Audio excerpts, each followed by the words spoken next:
Enquanto isso, o PT diz que só aceita Eduardo Bolsonaro à frente de comissão de relações exteriores sem passaporte. Gente, o Dudu Bananinha ainda está fora do nosso país. Ele está morrendo de medo de voltar para o nosso país.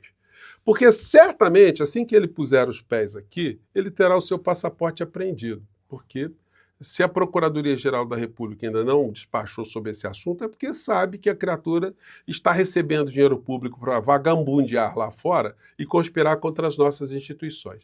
Então ele está lá fazendo sorrisos amarelinhos e tal, e fazendo bravatas também.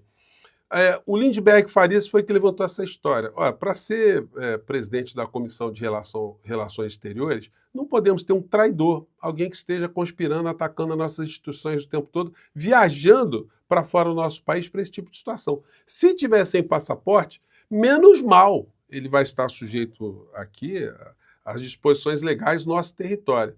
Mas não basta não, viu, Lindbergh?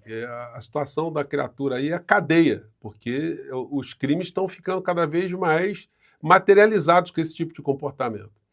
O pai dele, né, o pai do filhote, ou seja, o ladrão de joias, conforme diz a Polícia Federal e a Procuradoria-Geral da República, postou o seguinte: o Lindinho, segundo Lula, está falando de Lindbergh, né, apaixonado pela amante, não suporta pessoas honestas presidindo comissões.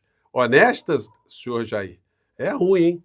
Eduardo Bolsonaro à frente de comissão é inaceitável, diz líder do PT. Então, pois bem. Então, o Dudu Bananinha fez uma publicação, mais uma vez ameaçando. Ele não para de atacar as nossas instituições, gente.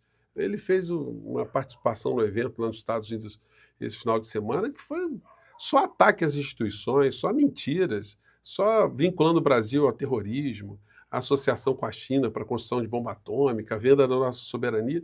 Só mentirada total, uma figura que conspira o tempo todo contra o nosso país e mais do que isso, né? Se é possível dizer que existe algo mais do que isso. Ele atua contra a nossa sanidade mental, a nossa paz de espírito. Escreveu ele de uma forma muito curta.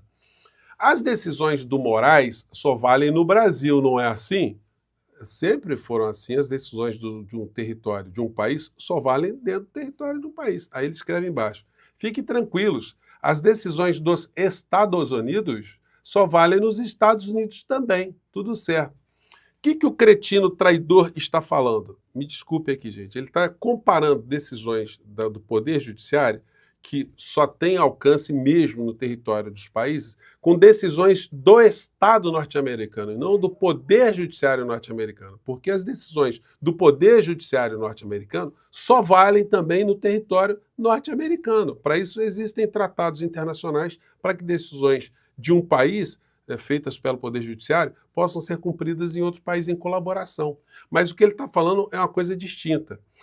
Em relação às decisões do Poder Judiciário que são emanadas aqui no Brasil, poderíamos ter um ataque do Estado norte-americano contra as nossas instituições. Então, ele está falando como aquele idiota que é um bobalhão, mas tem alguém que está lhe dando algum suporte por trás, um grande guarda-costas, uma milícia, sei lá, essas coisas que a gente vê em filmes aí americanos aos montes, né? Sempre um criminoso que tem um monte de bandido por trás. É esse tipo de pensamento que a criatura tem. Ele acha que o Trump vai garantir os crimes que a Sorcrim praticou aqui dentro e continua praticando.